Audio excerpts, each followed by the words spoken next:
welcome back to Mud, Soil and Tears. My name is Kerry. Today I'm going to be putting in my broad beans and hopefully my peas. This bed behind is where I'm going to put them. I have double dug this bed this morning. There's a lot of hard work gone into this bed, and I've discovered some really weird stuff under the soil. This was another bed last year that didn't do very well at all. I had carrots in it and they never grew. I had even radishes. I had radishes in it and they didn't grow, they just died. Nothing happened to them. So I put a lot of work into this bed over the winter. It's been sat with some manure on it, and I've just double dug it, and I found a lot of plastic under there again, and a lot of that black membrane as well under there. So I pulled all that out, loosened it all right the way down, and I put a load of the bone and blood stuff in there as well. So hopefully it's got all that nutrients and it's going to do well now. So I'm going to put the beans in, because I thought, well, beans are quite an easy going crop. They don't mind too much if it's not the most perfect soil. And then also hopefully some of the nitrogen from them will go into the ground for whatever I grow next year as well. So that's the plan. Beans I thought are a good one that I want to get in early, because again, along with the potatoes that I did last week, if I've got potatoes and I've got broad beans, then I'm on to a winner for coming up into next year and into winter, because they're both things that can store and I can keep just in case we start to struggle. You know, this comes on a week where the news that I saw from the National Farmers Union was that they're expecting to have a 50% reduction in the crops that they're going to be able to grow this year in the UK because of the rising fuel costs across the board. So that means they can't heat their indoor growing. Sorry, there's the cockerels down here trying to get my broad beans. So that's 50%. That's 50% less crops that are going to be grown in the UK because the farmers simply can't afford to do it. So I think it's even more important now that people are able to start looking at growing something, and at least having something to get you through in case you can't get everything that you need. Not to be, I don't mean to sound alarmist or anything like that, but I think when, the National Farmers Union is coming out and telling people things like this, it's important for people to pay attention.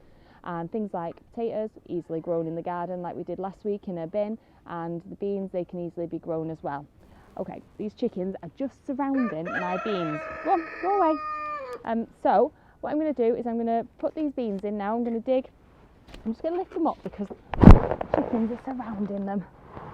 Okay, so I'm going to put chickens away, and then I'm going to dig them in. I'm going to space them along the back of this bed here, about halfway hopefully, and then we'll build a pea. We'll put the peas in here as well next to them. I've got quite a few peas already going, and I want to keep a sort of succession sowing going on the peas, so we'll keep it going again and again and again. That cockerel waits till I start talking, and then he starts doing that, and he does it on purpose, I think. So let's get started. Let's dig some little holes. We'll put these in, and then we'll sort the peas out.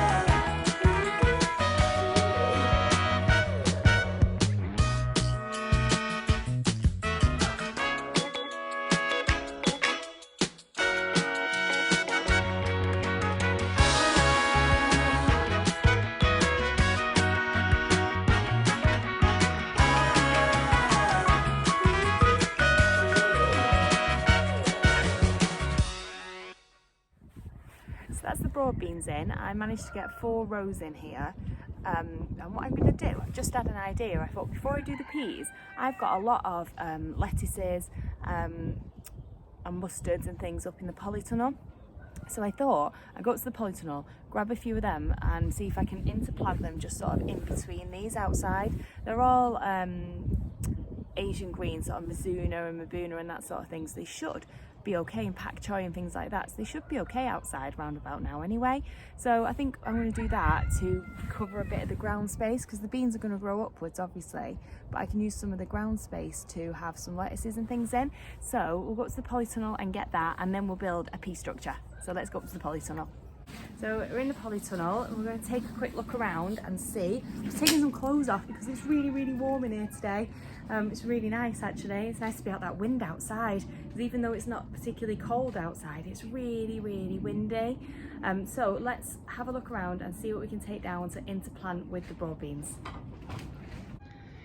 Okay, so if we go up here, so I got some radish.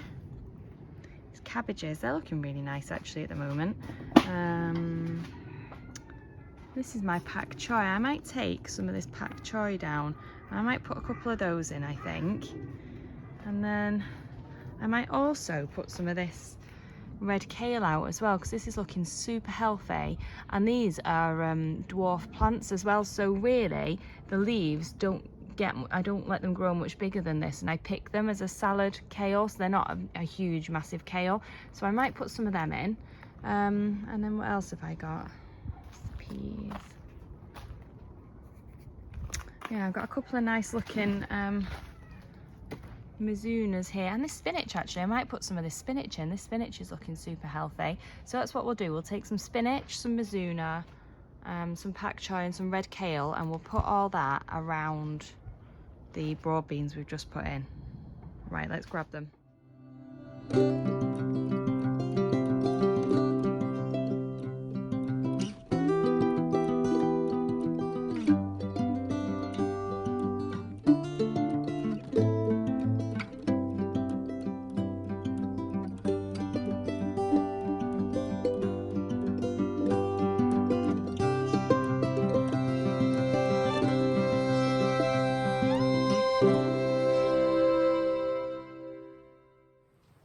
Okay, so that's that bit of the bed done.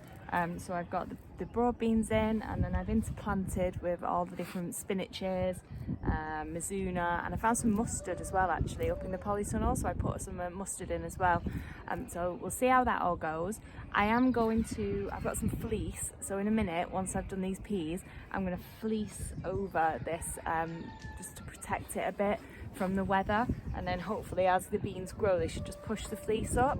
And also I am going to have to put some netting around this bed somehow as well, because the chickens will be in it. I'll put them away now, but as soon as they get out again they'll just be in there and they'll just eat everything. So I'm going to have to figure out how I'm going to put some protective netting around that as well. But let's sort these peas out. So what I've done on this side is I've put 3 bamboo canes in, okay, and then I'm going to wrap this twine, and it's really old twine, I don't even know if it's going to hold up, it might break, but I'm going to wrap this twine all the way around, all the way up here, and then hopefully what will happen is the peas will grow up the twine in the middle as a support, instead of having to make them into wigwams or anything like that. Hopefully it'll be more space efficient, because then I can fit a line in here and another line in there as well after. So let's have a go and see if I manage to do it. I've never done this before. Usually I put netting in the middle. Last year I put netting in the middle, which is fine, but I thought this might be a bit easier and save on the cost of netting a little bit. So let's give it a try and see how we get on.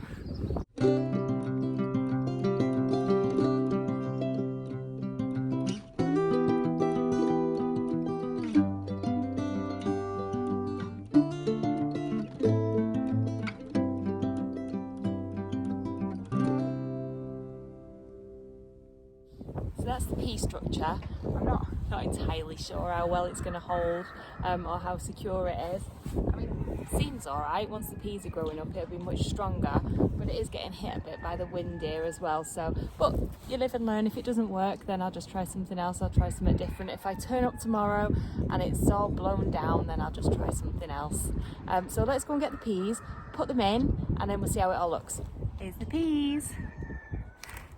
So I'm just going to put the final 2 of these peas in now. And I just thought I'd say, in case you think I'm being a bit precious with not standing on this soil, I've just spent an hour double digging this soil. So I really don't want to stand on it, and I don't want to compact the soil down again, because then I'm just totally wasting my time. So even though it's making life much more difficult for myself, having to work around and try and not stand on anything, it'll be worth it because I won't be recompacting the soil. So I've got this, my dibber thing makes a hole, so all I've been doing all the way along is making a hole and then just putting in my pea. And you know, who knows, it might be too cold for them, they might all die. But I'm going to write down what I've done today so I know for the future when I put the peas in. And if it doesn't work and if they all die, then that's okay, because I'll just have another go. And I think that's the whole point about gardening and growing your own, is learning, you know, learning what grows when where you live, what's good. I'm in the north of England, it's not great weather here usually, but I'm having a go and giving it a try, and if it doesn't work, then next year I'll know, and next year I'll do it later, or maybe next year I'll know that I can have my beans done and my peas up early. So it's just one of those things. I think a lot of people try and be so perfect about everything and try and get everything exactly right, but right now I think the most important thing is just to be having a go and just to try it out. And really, if you're putting in things that will come back like that, you know, peas take a week, and you know, these peas here I planted a week ago, and look at the size of them already. So if it fails, it fails, that's all I'm saying. Right, let's go and get some fleece and try and cover this bed over. This is the fleece I've got. can't control it. Okay, I've never really fleeced anything before, so I'm gonna have a go, see how it turns out. Let's get it on the bed.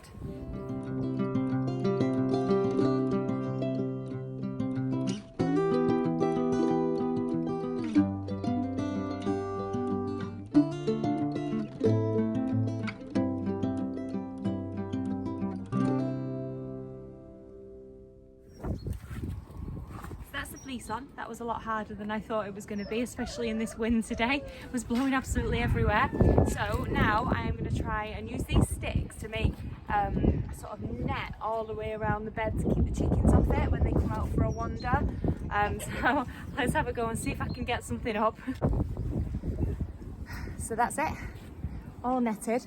Hopefully safe from the chickens. It won't be, they'll find a way in, they always do, and then I'll just have to try and patch it up as I go.